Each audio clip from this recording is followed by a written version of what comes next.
Good morning, everyone. Today, our next topic in the writing section is called report writing.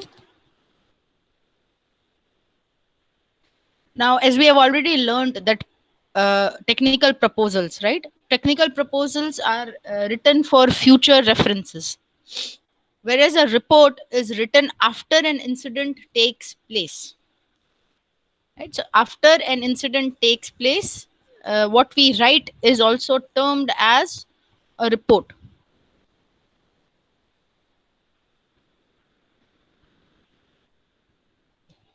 What is actually a report? It is, again, because it is writing, it is a description. Now, when you describe a product or a process, it would be called as a technical description. But when you describe an event, it would be termed as a report. Right? Understand, when you describe a product or a process, it is technical description that we have done, we have practiced. I have seen many of you have already uploaded your documents there.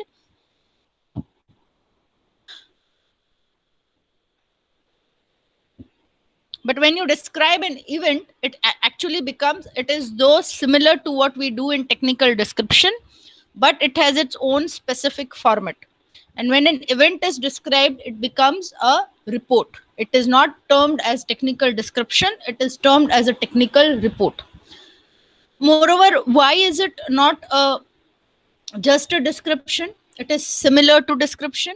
Why is it not just a description? Because there you have to not only describe the event, but also analyze and comment upon it. You not only have to describe the event, but you have to analyze and comment upon it. Technical reports are formal in nature. Every kind of technical writing that we do, whether it's a letter or a description or a proposal or a report, it would be highly formal in nature, highly professional in nature, and that is why it would follow a specific structure.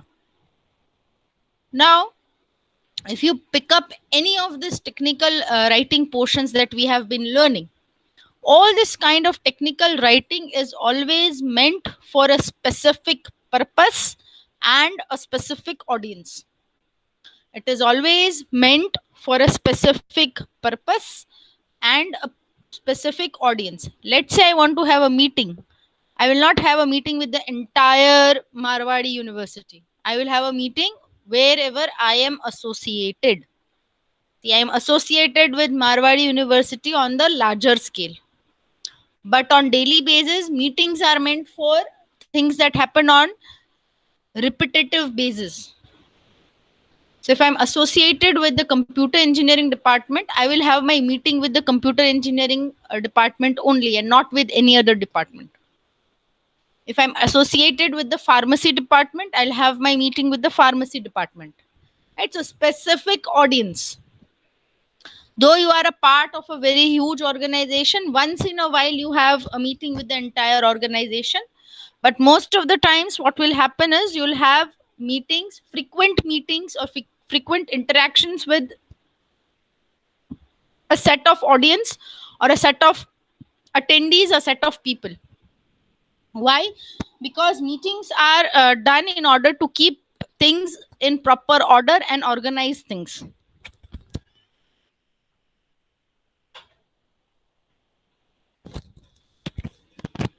On the larger scale, things are already set, they don't have minute changes. Let's say on the larger scale, my department is not changed all the time. I belong to the department of communication skills. What will change? The department to which I belong is a constant. The departments where I teach, they are variables. Right? Today, this semester, I might be teaching computer engineering. Maybe next semester, I would be given IT department. Right? So at the larger scale, my department remains the same. So there are no major changes. They don't shift me into IT engineering and say, madam, you teach a subject from IT engineering. No. I belong to communication skills department, that stays there. So that does not change. changes is interaction with the students, interaction with the department and the faculty members where the subject is offered, right? So in those cases, at the larger scale, meetings happen only at a few instances.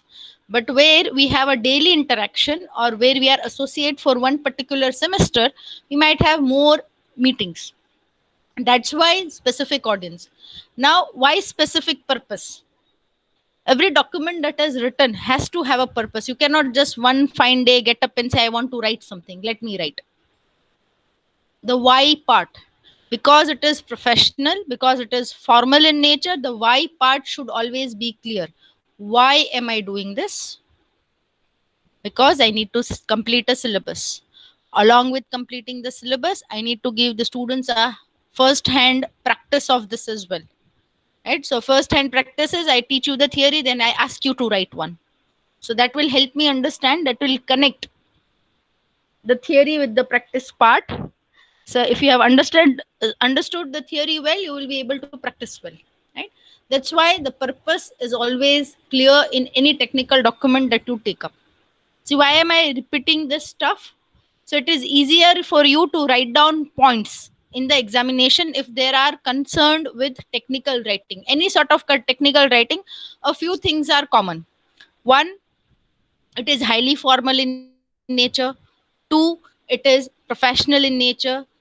Three, it would have a definite structure. Four, it will be meant for a specific purpose. Five, it would be meant for a specific audience, right? So at least five sentences, even if you do not know the entire answer or you are unable to recollect the answer, in case of technical writing, this five things you can write. So five sentences I have given you already. Whatever it is, whether it's a technical letter or a business letter, whether it's a report, technical report, business report, whether it's technical description, technical proposal, this five sentences as a part of the introduction to that particular topic or question, you can write this five sentences. What are these five sentences? Sentence number one, it is formal in nature. Two, it is highly professional. Three, it is written for specific purpose. Four, it is written for a specific audience. And five, it has a specific structure. Even if we write this much, we have a scope of gaining marks. So that's the whole idea behind repeating things and picking examples from other topics that we have already learned. Yes, the structure in each case will differ, but each has a specific structure, right? So there's a little small introductory paragraph that you can write. It will create a great impact on the examiner in case of giving marks. So that's why this has been repeated over here. Now, what does a report discuss? A report discusses in depth the event or the situation that has taken place, and it is inclusive of conclusions and recommendations if required. See, the main purpose of writing a report is becoming better the next time, right? Or improvising the next time, right? We human beings, when we do an event, we want to give it our best. We do give it our best, but sometimes from the other perspective, let's say from the perspective of the audience, they would give you a review. It's similar to a review. It's like, had it been in the morning, would have been better. I don't know why did they choose an open ground in a monsoon season for the event. What if it rained? They could have given a thought into it. They are lucky it did not rain. The review, the recommendation, the suggestions, right? So what are they present for? Remember this, whenever we are talking in terms of giving suggestions in a technical, professional or a workplace environment, we are supposed to understand that the suggestion that is supposed to be given should be constructive in nature, not destructive. You are not supposed to backbite somebody. You are supposed to help the person improvise. Why? See, I can talk all negative about everyone. Will it do any good to the other person or to me or to the organization where I work? No. See, many of the people are saying, why online teaching? Students don't even learn in the classroom. Why should we teach online? But does it make a difference? It would just waste a part of our very, very expensive time that we have right now. Right? We have all heard the story of this small child. You would have heard the story there. Does it make a difference? So a child was walking on the beach, and a big wave of from the sea came, and many fish were thrown on the seashore. They were struggling to live. The small little kid, he got loose from the mother's hold and started throwing the fish back in the water. The mother is trying to explain that, my dear child, there are thousands of fish lying. What difference would it make? So the child picks up a fish and throws it in the water and said, see, it made a difference to this one. Right? Similarly, in workplace scenarios or in institutes and organizations where we work, whatever is documented for betterment. That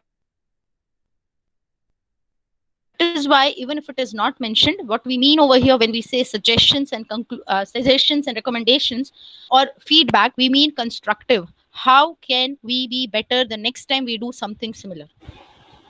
Now, this is the approach for any organization to grow. That is why here, even if it is not written constructive, it has to be understood because it is a technical report. So by recommendations, we mean whatever we did was good. How do we go and become better and best? And that's actually the attitude or the mindset of an organization that wishes to grow and flourish. And that's why understand, whenever we say suggestions, it should be constructive. Whenever we say feedback, it should be constructive. Right? Even when we had our role play feedbacks, we did not say three good things and three bad things. Usually we are taught good and bad, but what we did is we appreciated what was good and we suggested improvements. And that's why the word, what that's why teachers keep on stressing that improve your vocabulary or words play important roles when you speak them. That will give an impression. So are you when you say bad things, it means you're trying to find faults. But the same thing when you write recommendations or when you say feedback or when you say improvisations, it means you're trying to help become better. Right? So here again, recommendations, we are supposed to give constructive recommendations. Objectives of a report. Now, why part, as I said, should be clear, the objective or the purpose, or why am I writing it, right? So these are the different objectives of the report depending on the type of the report. I remember in or I have just recollected that in engineering courses, during the last final year or the last years, you have a project report. I suppose you also have some project work to do in the initial years as well, where you have to submit some kind of a report. I'm asking a question.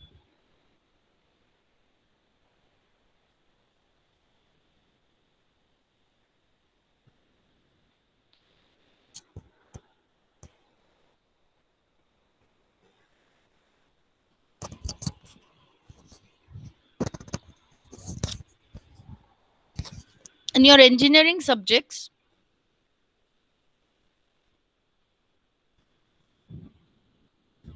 yes, in your engineering subjects, are you given some kind of project work right now in the initial engineering years? I remember of the final semesters and final years where you have an uh, project and you have to submit a project report.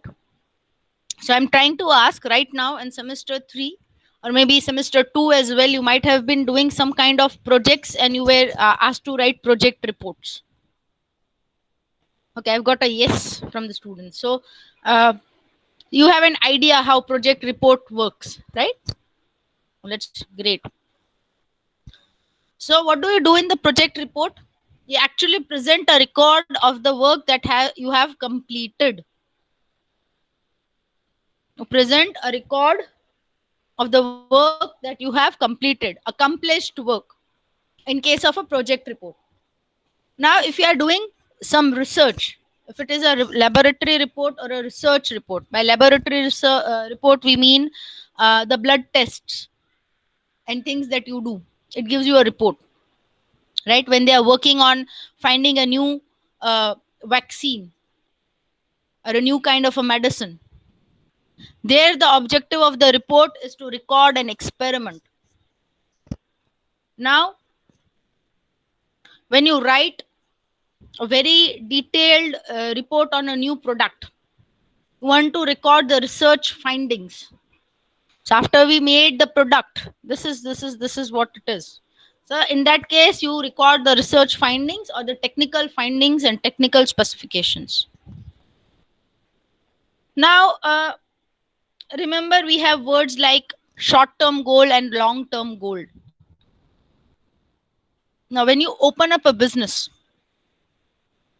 you have a short-term plan and a long-term plan. By a short-term plan is like within 2 years we want the building to be constructed, specific this, that, etc.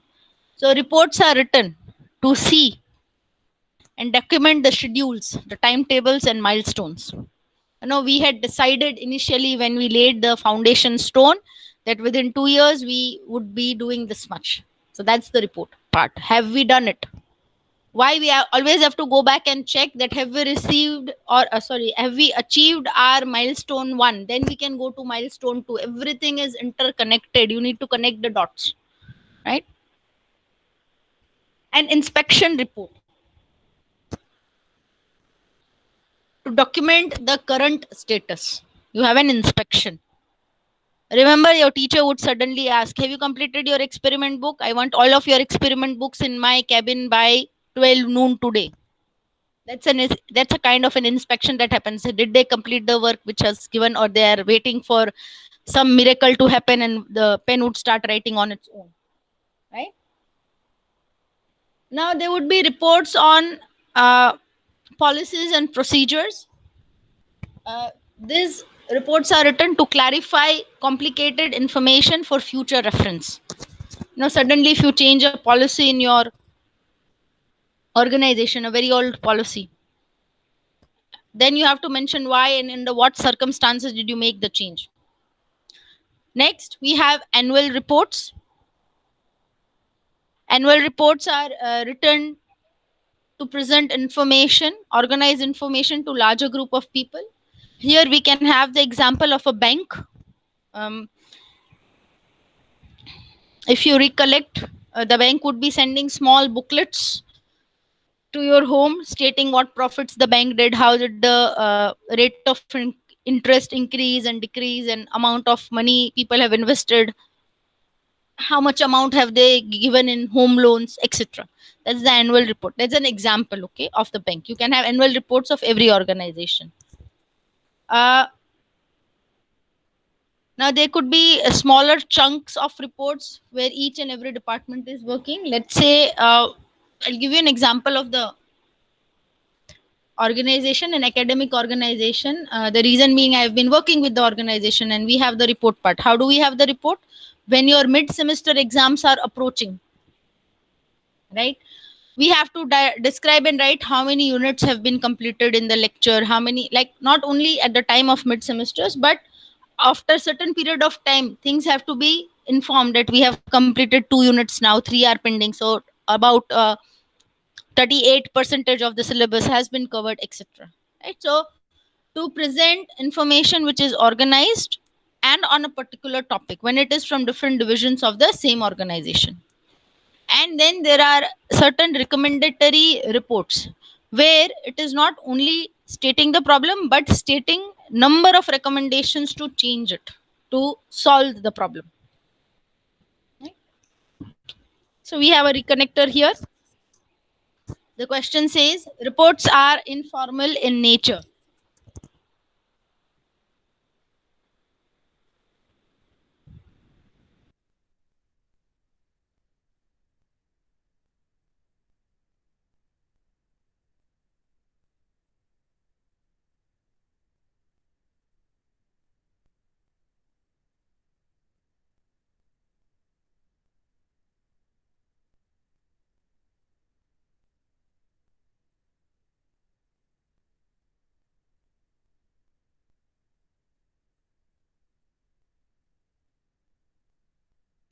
You've been paying excellent attention.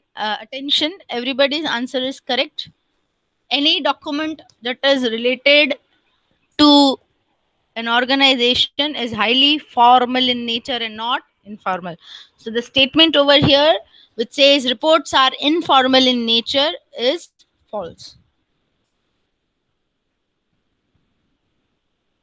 So, what are the characteristics of a good report? How do you see that the report is good? How do you measure it? So, the first characteristic is it should be reader friendly. Something like Microsoft Office that we are using, it is user friendly. Why should it be reader friendly or user friendly? Because it is meant for the reader, it is meant for the user. Is it meant for the writer? No. Let's take an example of certain books. Certain books become bestsellers, certain books do not. Somewhere they miss to connect with the readers. Similarly, a report is not meant for the writer, it is meant for the readers. Let's say we have a very good comedian. Anybody, even the serious of the person, would laugh at the jokes he or she cracks. But what if the audience is not there? Imagine a performer, be it a comedian, be it a dancer, a singer. Imagine if he or she is in an auditorium, the entire auditorium is empty. Not a single person to view, not a single person to listen. What will happen? Even though the performer excels in his skills, the performer does not perform only for himself or herself. The audience, that is, the listeners and the viewers, are equally important. That is why when we write documents, especially documents related in the workplace, though they should be highly formal and highly professional in nature, but they should be oriented towards the readers or towards the receiving end. Why? Because the entire reason or the purpose behind writing the report is that the reader should gain an idea about what is being said in the report, right? Let's say, why is PowerPoint one of the most famous tools or widely used tools for making presentations? Aren't there various other tools? There are. We could make a list of 50 to 100 other tools that can help you similarly make presentations. But PowerPoint is more popular because it is more user friendly. So, a report, the characteristic of a good technical report is it should be reader friendly. The reader should be able to understand what is written. Now, what do we have to keep in mind while writing a reader friendly report? See, as I said, it is formal, it should be professional, but reader friendly. You have to balance things, right? So, do not worry, you don't have to straight away answer the questions. Remember when we did the book review? So that to help you with the book review, we had certain questions that you can take as your guidelines. These questions are also like your guidelines, right? So, who is going to read the report?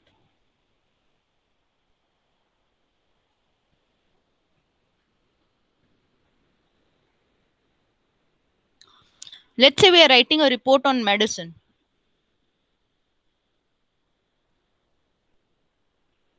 or let's say a doctor writes a prescription for you. Okay, sometime in our life we would have visited a doctor. So there is one thing which is common amongst all doctors. When they write the prescription, they scribble two alphabets before they start writing the name of the medicine on the very top, RX. Be it any doctor. from a general practitioner to a surgeon, when he or she writes a prescription, the very first thing on the left hand side of the prescription paper, they will write a capital R and a small x. That you can find in any doctor. Your doctor, your mother's doctor, your grandmother's doctor, your father's doctor, any doctor you visit. That is a common thing that we find in every doctor's when they write prescriptions. Have we ever wondered what is the symbol? Why is everybody writing the same thing? Or have we given it a thought that, he's a dentist? Why is he writing this? He's an eye surgeon. Why is he writing this? Don't you think they should have two different things to write? Logically thinking, they should. Why? One person's specialization is one part, the other person's specialization is other part, and both the things have nothing to do with each other. Let's say, though they say that the ears, the eyes, and the tooth, the nerves are connected. Let's say cardiologist, the heart specialist, right, and the dentist both write a prescription. I'm not talking about the medicine part, I'm talking about the beginning. So when they write in the beginning, both of them have written a capital R and an X. Heart has nothing to do with the teeth. Never heard of anybody having a toothache and then having a heartache or a heart attack. Right? There is no connection. Direct connection is not there. Why they should write the same thing or the same symbols? Right? That we as a general public would never understand. But as people of medicine, actually the meaning of these two alphabets, it is actually a representation of God. So what they are trying to tell is, with along with the medicine, I am also praying to God to heal you, is what it means, and that's why every doctor writes it, because his profession is to heal the patient. So in the name of the God, I heal you with this medicines, or I keep the God in my mind when I write these prescriptions for you, for your health and well-being. Right? So we need to be careful who is going to read the report. See, mentioning in the very earliest stages, we know that reports are written for a specific audience. Now, if a blood report is to be given to an engineer to read it, then you can think of the chaos that will happen. Or an engineering report is given to a student who learns language or is an expert in language, then you can see what problems will happen. You will be talking about technical things, the language student will be talking about the language and the grammatical errors. They'll not be seeing that the calculation is wrong or the formula is wrong. They'll be saying, see, you did not write a capital letter in the beginning of the sentence. Where is a full stop? Right? That is why this is known as chaos. You don't want the person to see the language faults. Your primary objective or aim of the report is so that they can see, how well things can be built or how good a software can be.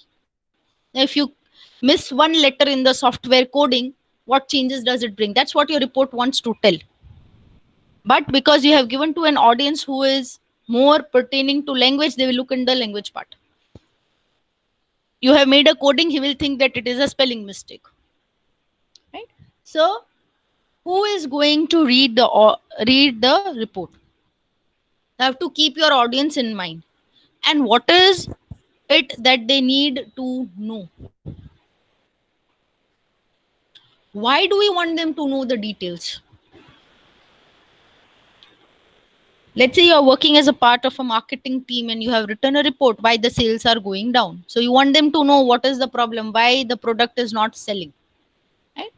And to what level of details do you want them to know?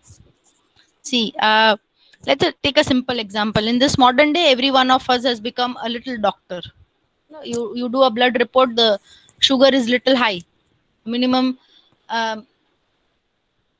sugar should be, after food should be 150, not above, right? So when it is somewhere 160, what do we say? Borderline diabetes. we instantly have a result. Why? Because we can read it in the report. It is written. It's above 150 is not good.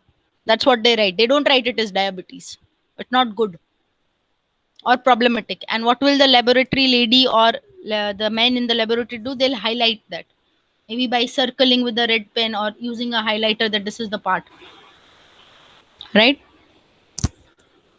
Do they tell that why is it happening? Do they tell you have good cholesterol, bad cholesterol, or maybe the sugar level has increased due to anxiety or has decreased due to anxiety, stress? Is it just the food? Do we know for 100%? No. But we come to a result. So you see certain details they give in their own technical medical terms, and we are like, it's not mentioned anywhere. But it is mentioned there in the technical terms. Right? So what level of details you want them to know? Do you want them to know how the program is coded? No. You just want to tell them that when we code a program with the following functions, or if we require the following outcomes, the program should be coded in this way. That's it. We don't go into the details of it. Right? And when do they need to know? The doctor would never tell you immediately that you have diabetes. What will they do? If you have visited a doctor, doctors are smart people. You see the usage of language, not English only, but any language that they speak. You see the usage. They'll never say you have a serious disease, will they? Oh, you have diabetes. Now you could have blood pressure, heart attack, kidneys may fail, the blood will thicken. They never say that. The reports are not good. Let's do one thing. I am prescribing you this medicine. Take the medicine for 10 days and you meet me after 10 days. We'll do one more report. What is it? It's the same thing. See, you have sugar, but let's find out whether you have it or not in plain words. But see how smartly they use it. So after 10 days, you take the medicine, you go again. Then they see, say it seems that your body is not generating enough insulin. Because of that, did your mother have diabetes? It's a hereditary disease, but it's okay. Everybody has it nowadays. No need to worry. We'll start the dosage of medicine. See, they never scare you by telling you that you have something which is a disease that's going to stay with you till you are going to die, or it could be the reason for your death as well. People who have diabetes might have high blood pressure, might have a heart attack, might have a paralysis attack, might have a stroke. Do they list it? No. Do they tell you on the spot? No. What do? They tell you when the correct moment comes. So after a few days and still the sugar levels are not in control, they'll tell you, okay, sir, now we have to continue this medicine. It seems that the body is not generating enough insulin. That also very plainly, very calmly. So this we need to keep in mind. When do we want to tell the audience? You don't tell them before you start your experiment. You tell them after you've experimented enough, because there would be some people, they are the know it all kinds. The know it all kinds. We have met this kind of people in our life. The know it all kind people are people, when you speak a word and they'll say immediately, yes, I know. Had you done this thing like this, no, the results would be amazing. And you would be thinking, I tried it first, but in my case, it did not work. How come he is saying that the result would be amazing? That is why, see, you are not only just supposed to write the report and get rid of it. When somebody asks for an explanation, you need to explain it as well. Let's say your project work that you do you just submit the report to your teacher and then that's it? That's the end of the story? He or she never asks again? No, they will ask, how did you come to this conclusion?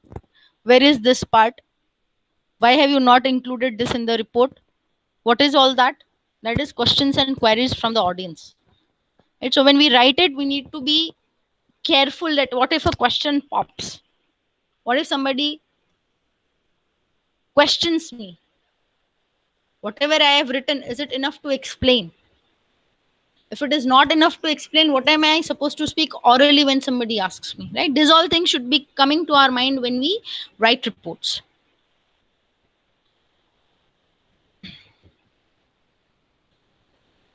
Defining the purpose. You have to define what kind of a report you are writing. In your case, you would be writing project reports, or right now, I suppose it would be only project reports where you put up things of experimentations that you have done, a line of experimentations that you have done, and what kind of results did that produce. Then reliability and relevance. The details in your project or your report should be reliable, and the accuracy of information is a must.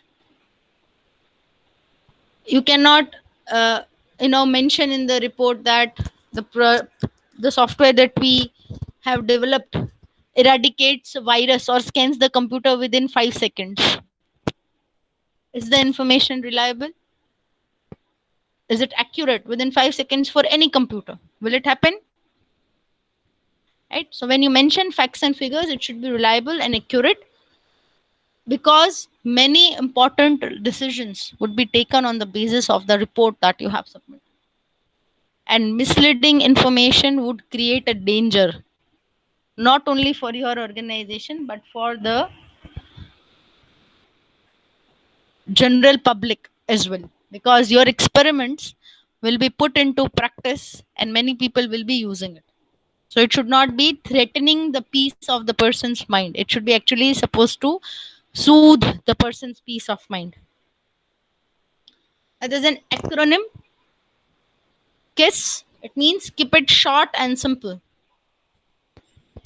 You should not use decorative language.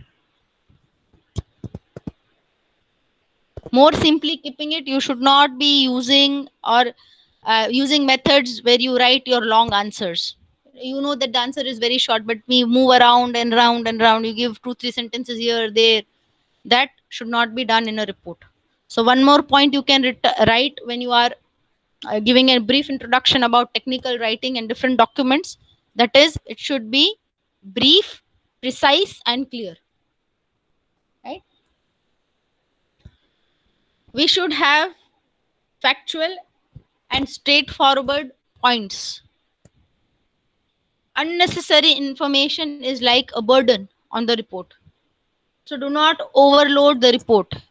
Remember, when you are in a workplace, in an organization, or in an institute, all these documents that we are writing, they are written not to create a bulk. No, my 10-page report. You see, the number is not important. The quantity is not important. The quality is important. Yes, reports can be of 10 pages, 20 pages, and even 100 pages, depending on the structure that you are using. But when they are writing reports according to the situations, long reports come at the very end.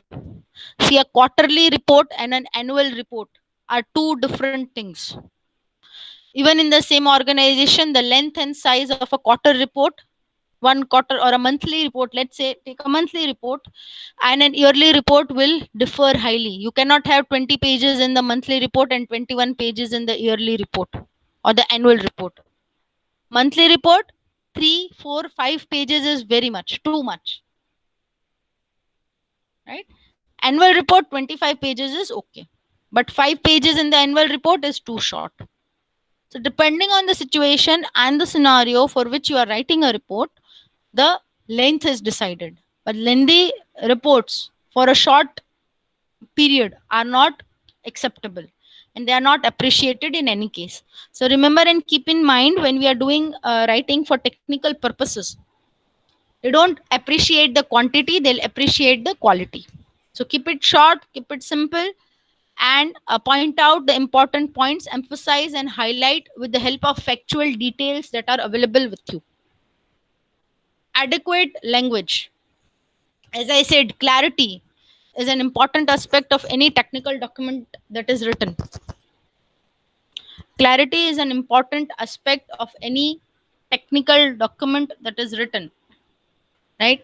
So you should not be using any acronyms. Acronyms are short forms. Let's say in our language learning, we teachers,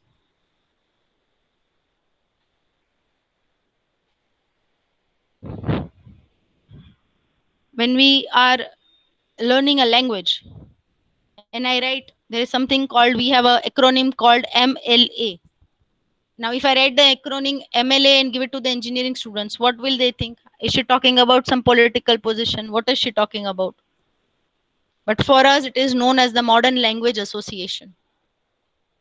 Right? Every student of language and literature would know that MLA means Modern Language Association, and not some political position. Right? That is why it was not advisable to use an acronym. Acronyms that are uh, which or acronyms that create confusions should not be used. Right? After clarity, you should also have correctness. Correctness again in the form of the structure and the language usage. Language usage, from spellings to sentence structures to punctuation marks, etc. Moreover, you should also avoid usage of jargon. Now, what is a jargon? With every branch of education, take it any branch, they have a set of words that are associated with that particular branch only. There are a set of words which are associated to that particular branch only, or they are the like the heart and soul of that particular branch.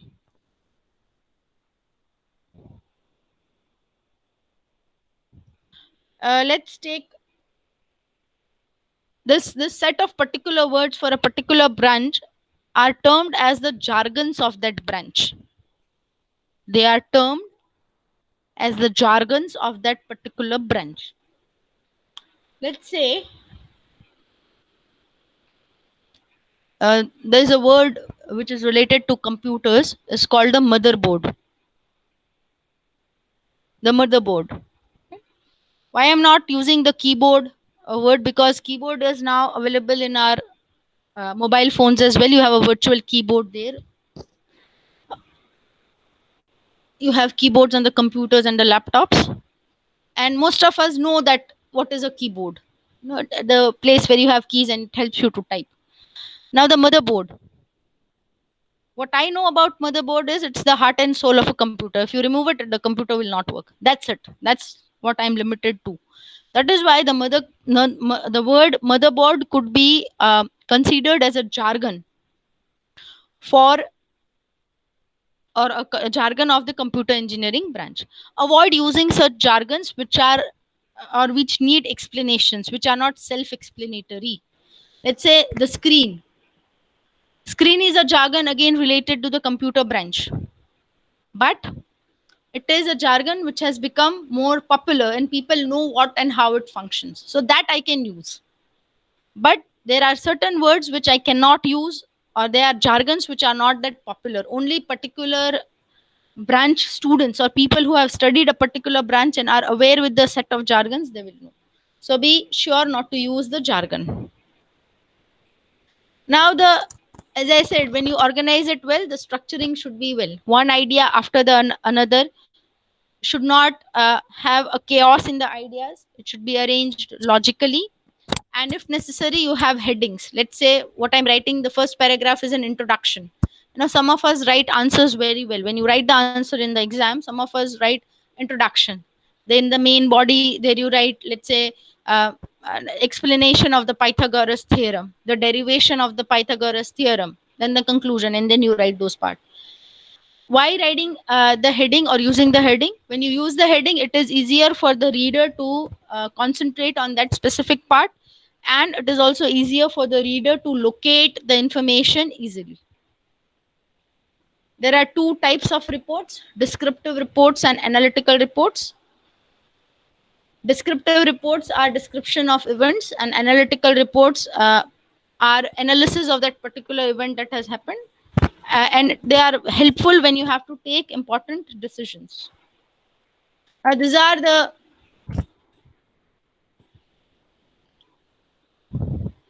different formats of letter writing. The manuscript format, we should know the names of the format. The format that we are supposed to follow are the memo or the memorandum format and the letter format. These are the two formats that we will follow. So manuscript format, it is the most used and common format of all, but almost all types of reports are known as the manuscript, or they use the manuscript format, but it ranges from a few pages to hundreds of pages. Writing 100 page for 7 marks is not logical, right? So we'll use the memo format and the letter format. The memo format is written on the letterhead of the organization, and it is a part of the permanent record in the organization. So in any organization, you may use the memo format. Or if you are sending reports outside the organization to some other place on behalf of your organization, use the letter format. Here the format remains same the way we are writing business letters, right? And it would include different things: illustrations, diagrams, references, etc. Reprinted, this format is used when you are writing reports on regular basis, just like banks. Remember I told you about the bank giving an annual report, sending annual report to the stakeholders, right? Reprinting actually means that the format is ready, whatever information sections etc are ready, and what you need to do is you need to just fill in the blanks. So you need to use information and fill in the gaps.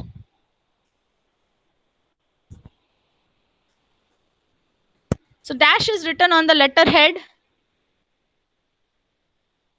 of an organization. We are talking about reports, so what dash kind of a report is written in the on the letterhead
excellent. You are all correct. It's called the memo, or the full form of it is termed as memorandum.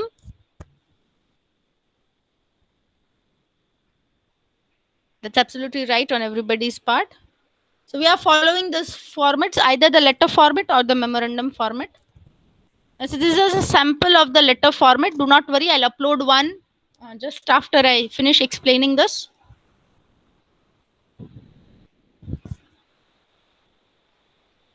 And this is a sample of a memo format. Keeping in mind the examination part,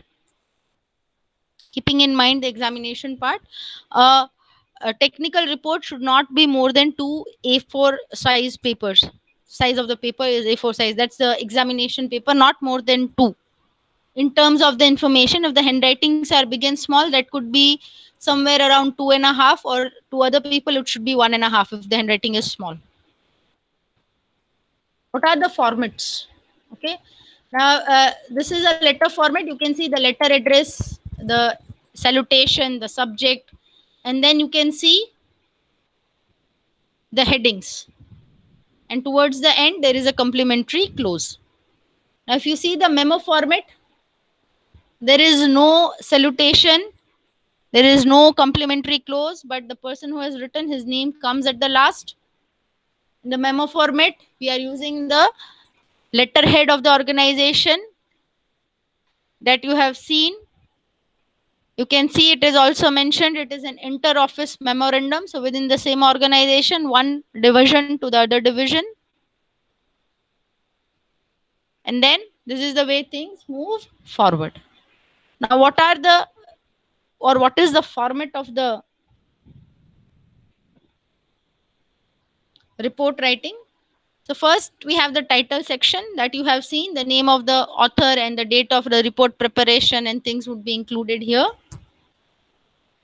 Then you have to have summary, the major points, the conclusions, and the overview. Some people will read the whole thing, the entire report, and some people will only skim the report. Skim, SKIM. Skim means you only look at the important information. Let's say when you read the newspaper early in the morning, what do? You don't read the details. You look for the headlines first. Then whatever headline interests you, then you go to the detail. That's skimming.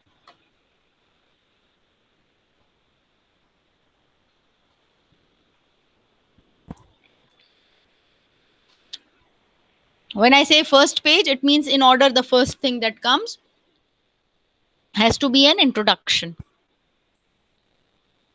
It will help you to introduce and lay a foundation to what you are going to report upon.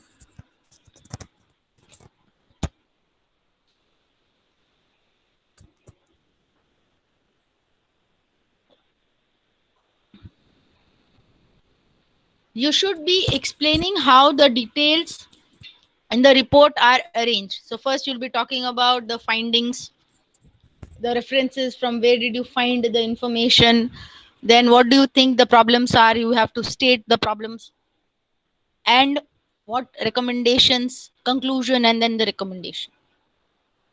Then the main body, the actual information that you have to give in the report. Then the conclusion. This section is free of new ideas and free of jargons. This is a section where you complete the whole report. There's nothing new to be introduced. At the end, give a recommendation, but you have to arrange the recommendation in order of priority. What needs to be done first? What would come second? What would come third? Right? That you have to arrange in the uh, order of your priority that is necessary for that particular event. Appendices. Uh, Here you have all your technical information that what experiments did you did, what kind of instruments that you used, that would come in the appendices, that would support your conclusion. Therefore I conclude that, and so the first page of a report needs to have an introduction.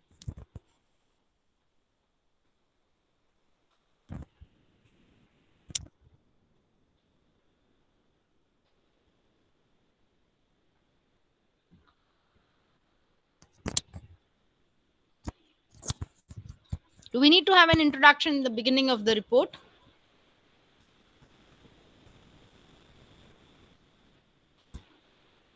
Excellent. The answer is true. We need to have an introduction in the report. Now, this was the question that was asked in last year's paper.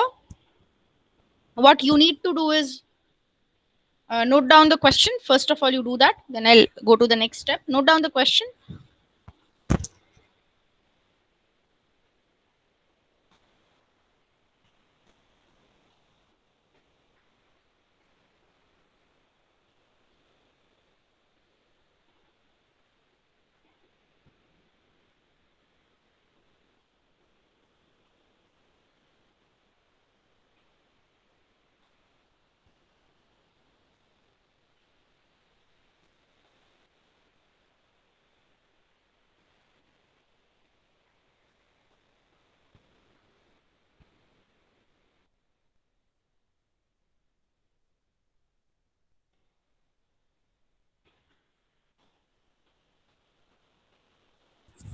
I hope you have noted the question.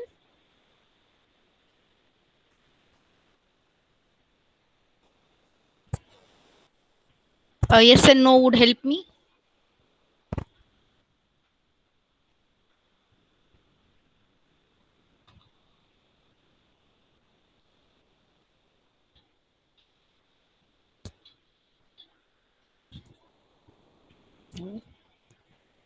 Great. So you have noted the question. I'll read the question once. A serious accident has taken place at a company plant a few days ago. As the manager of the plant, prepare a detailed report on it with a view to the causes, damage done, and precautions for future. So what you need to do is stop sharing this. You need to draft a report. Remember in the lab batch, like our class folder that we have shared, and in your lab batch, you can now see, you'll be able to view a folder titled the report writing. Right now, what I'm doing is I'm adding an example. In the same Word file, you will have the example of a you'll have the example of the memo format as well as the letter format. What you need to do is you need to go through it, and according to any one, not both the format, you can use any one format, and you have to draft your report on the said topic.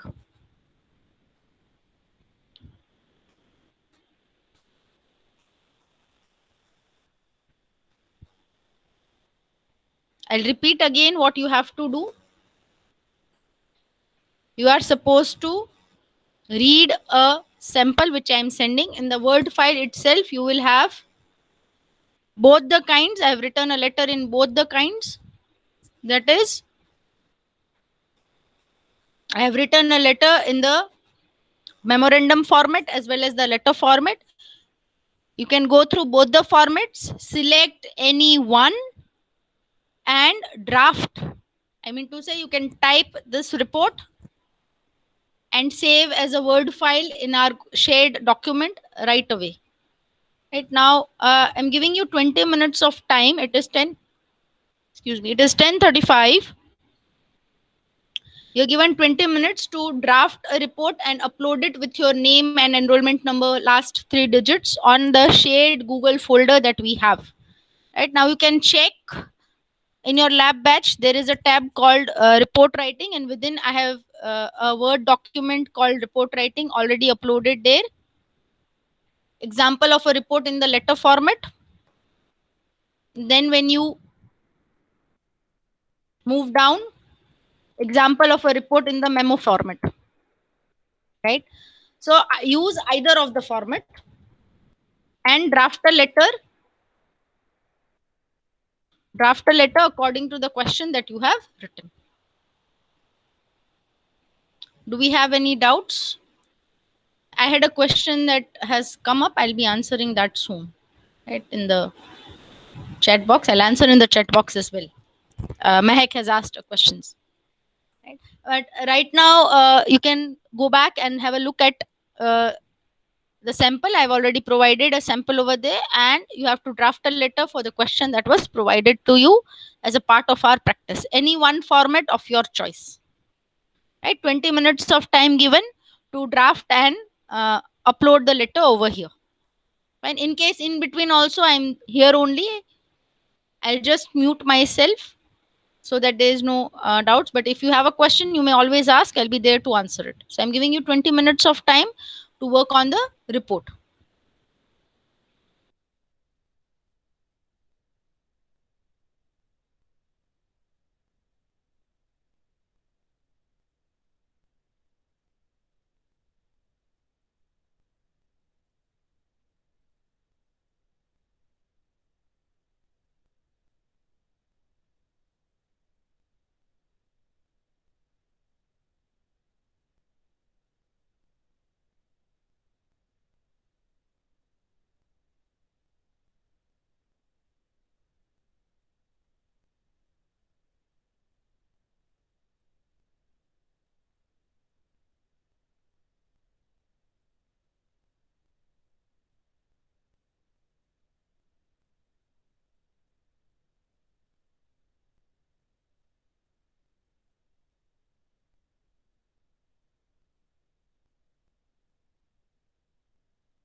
Our 20 minutes are almost over, but I can see there's only one or two documents that have been uploaded. So I'm giving you a little extension of 10 more minutes.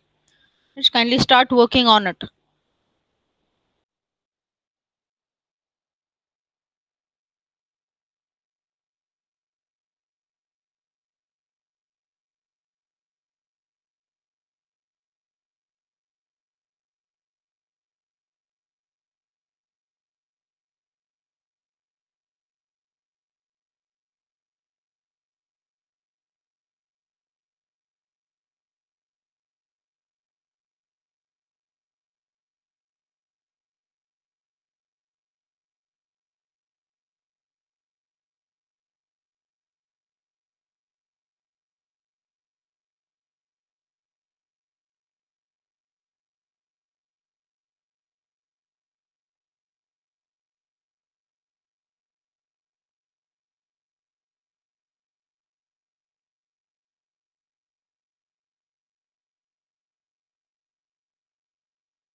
Till now, I can just see only two documents. I hope you are working on things.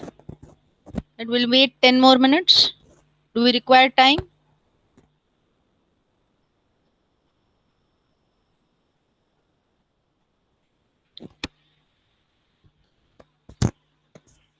Fine. So we have time till 11:15 to complete this work.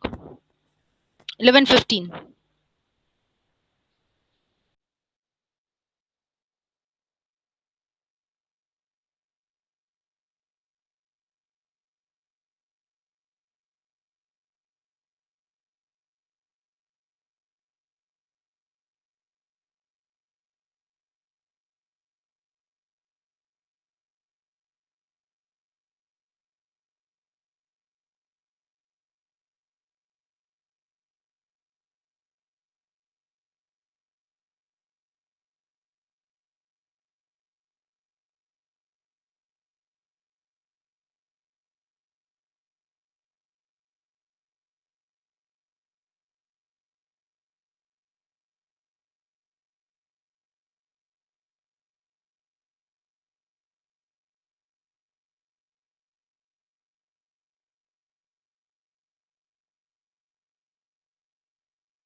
I can see already seven of you have worked on the report. Now, what? Let's do one thing first. We'll complete our quiz for today.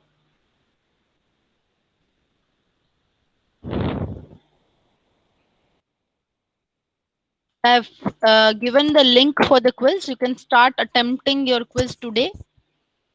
In case you are unable to complete the report writing within the lab session, you can complete the work which is assigned to you by 4:30 today. Right, you can assign the work right now. What you must do is you must start attempting the quiz. The link has already been shared with you in the chat box. You can attempt your quiz from there.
I can see 50% of you have already submitted the test and you are scoring good. Excellent work.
I can see almost everybody has now submitted the quiz. So some of you have already worked on the report writing as well. Somewhat work has been done. Make sure you complete the report by the end of the day, that is by 4:30 today. For attendance, I've already taken the attendance from the list. I'll just call out the absent numbers. In case I have missed your number, you can always tell me. So the absent numbers are enrollment number 24, 29, and 31. The absent numbers are 24, 29, and 31. Fine. So they are the only ones who are absent. So in case you have forgotten, I'll remind 2-3 things that I have asked you to write and submit, or maybe I have asked you to work on it and submit in the Google folder. One, technical description. I see most of you have done it. In case you have not, kindly complete it by today. Inquiry letter according to the question allocated to you, and the report as of today. Fine, class. In case of any queries or any confusions, you can always yes, I will repeat. There are 3 things that you need to complete by today 4:30. Most of you would have done it. First thing, technical description. You would have completed. Most of you have done it. In case you have missed it, kindly finish it. Yes, Dhruv, I have marked you present. Secondly, is the inquiry letter as allocated to you with your names, and the question is allocated already to you. And third thing, the report by today 4:30. Within a day or two, I will be giving you another question related to order letters, placing your order. So I'll be having a sample uploaded and a question against your name, just like the inquiry letter. The way I have an Excel file for inquiry letter, I'll be also uploading an order letter. It's along with the lectures and lab. This is a side work that keeps on happening. That's the practice part. Because here I need not be telling you the theory each time. The theory remains the same. I'll be giving you the set of vocabulary, the guidelines to write the order letter, a sample order letter, and against everybody's name there would be a question given to you, allocated to, that you are supposed to keep on working on, right? So do not worry about that part. It's just a matter of practice. The more we practice, the better we become, or we are better prepared when it comes in terms of exams.